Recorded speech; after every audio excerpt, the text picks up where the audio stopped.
Okay, so welcome to this tutorial. This is what we're going to be making. Okay, so what you want to start off by doing is adding a geometry node and then diving into that, double clicking it, and then adding a Pyro burst source. Okay, let that load in.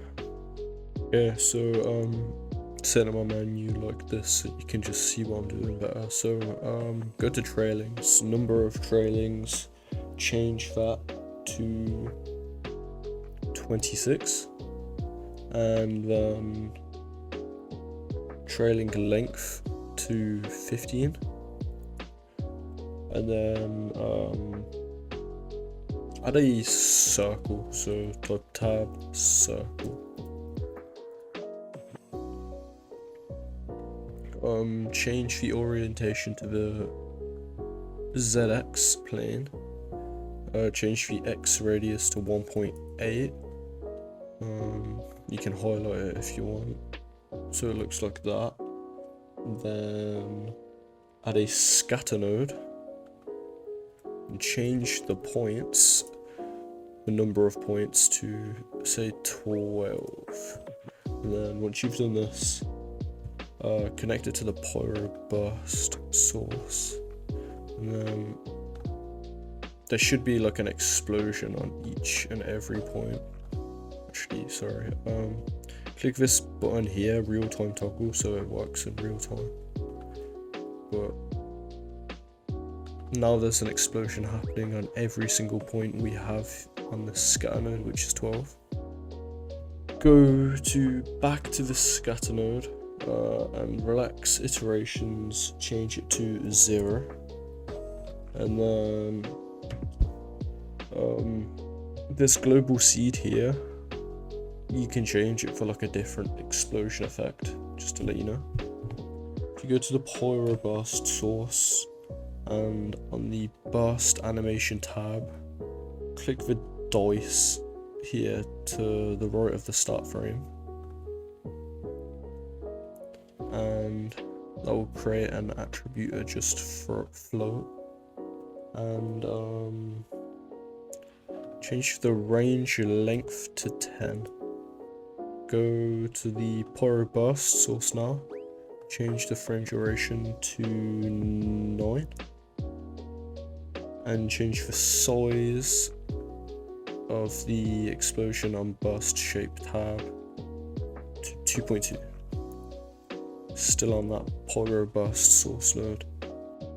Change the overall expansion to 3.74.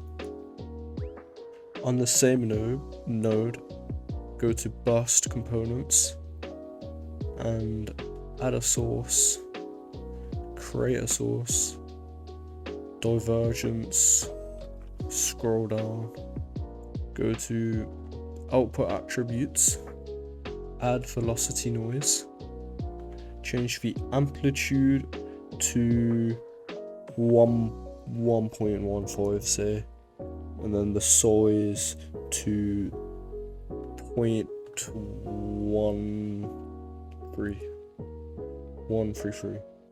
On the same node, scroll up, and here where it says quick setups, click source volume, and that would create a volume restores attributes node. You can change the voxel size if you want. I'd say like 0.5. Add a Pyro solver.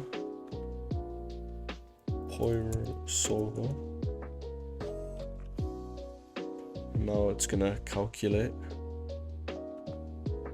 and somewhat of an explosion here, as you can see. If you change the voxel size to 0.3, copy parameter, go to volume restores attributes, then right click voxel size again and paste relative reference, and then rewind it and then play.